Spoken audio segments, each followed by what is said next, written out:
Saul was a legend, dude. He was God. He was the man. Like everything he told me, has come true. I mean, he before I was still an amateur at the time. I was at the Contender Series for my boy Jacob Silva, and I was still an amateur at the time. And I just remember him telling me like, this is gonna be you, and Mm. we don't know when your time's coming, but when it is, you just got to be ready and make sure to take the opportunity when it shows up. And even before I even fought, bro, when I was, 15, 16 years old, he told me that I would be a champion. Oh, And that dude, he never told no lie. He's no BS, bro. Like, yeah, I mean, I miss that guy so much, bro. That's the only thing probably missing, is him. But mm. he used to tell me all the time the only thing that's gonna stop me from being successful, from being great, is life. And, I didn't really know he was talking about him at the time, but that's what life threw at me. I never really had too many things like that that really, like hindered, my life. I know a lot of people have things going on, they got kids or, this or that, so it's just something that I had to battle through, something I had to, face head on and kind of get through. But I definitely wouldn't be in this position without him, man. I miss him a lot, bro. But I know he's gonna be there with me. I know he's gonna be watching me, and I know he's smiling, super proud of me. And yeah, it's gonna be dope, man. I can't wait. Dude, 100%, man. His legacy is going to shine on through you and 100%. all those other fighters that are still out there. Yep. I mean, it's got to give you so much confidence just knowing that a legend like that saw something in you just from a young age before you were polished or anything. Like, whenever you might be doubting yourself or having a rough day, I'm sure you can just go back to that in your mind, and that just puts you right back up.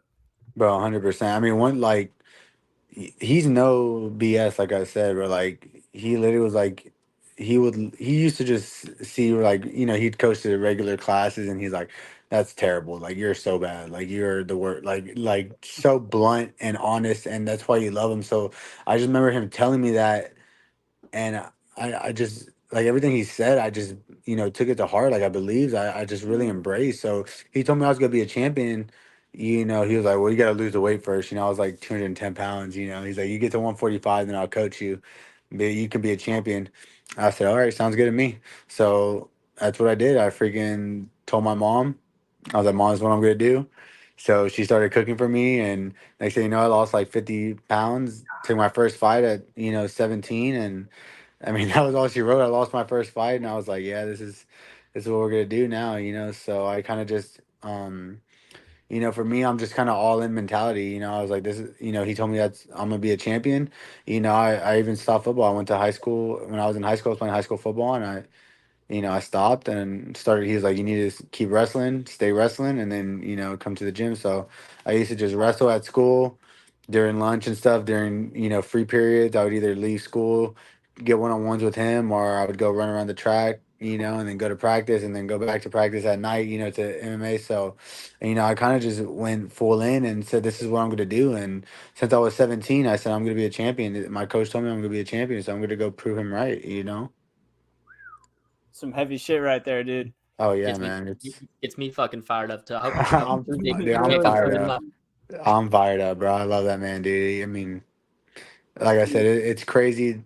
Someone like that, believed in me so much. It's hard for me not to believe in myself. It's almost impossible. That's why I have, the confidence that I have, and I have that mindset that I have, and it's just, I'm all in. I say this all the time.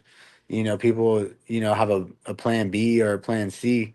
I can't. I'm 100% in plan A. If I'm Mm. 90% in on plan A and 10% in on plan B, then that person that's 100% in plan A is going to wipe me every time. Yep. Even if I'm 99% in and 1% out, that person that's 100% in is gonna, take over. I got So that I 1% on you, yeah. Damn. that's that 1% a little bit. He's getting a little better because I'm not fully committed. I'm not all the way in. So Damn, that can apply to anyone with anything in life too, dude. a Just if you hundred, want to a follow hundred your dreams percent, and do something. 100%, bro. I say this all the time. Like you literally can do like anything you want.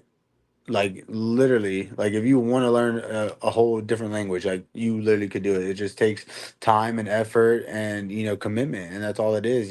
So this is 7 years in the making now. I started when I was 17, 23, turned 24 next month. So, you know, 7 years in the making, to get to this point, and people are like, man, can you believe it? And I'm like, yeah, I can't believe it. It's what I said I was gonna do. Mhm. Yeah. You can go back to my old journals and shit, all my notes and all my papers. I used to write down all my goals. This is what I'm gonna accomplish. This is this month. This is what I'm gonna do this month. And you can just see, checking it off, and some of my big goals, especially coming up, was just, I wanted to have a professional fight before I turned 21, and I had two. So it was just kind of everything was just kind of, I won't say going according to plan, but almost, everything that I said I was gonna do, I did it, and I just put in the work, man, and that's all it is. It's just hard work and commitment, just not going away and not giving up, and just the will, the how bad do you want it, at the end of the day.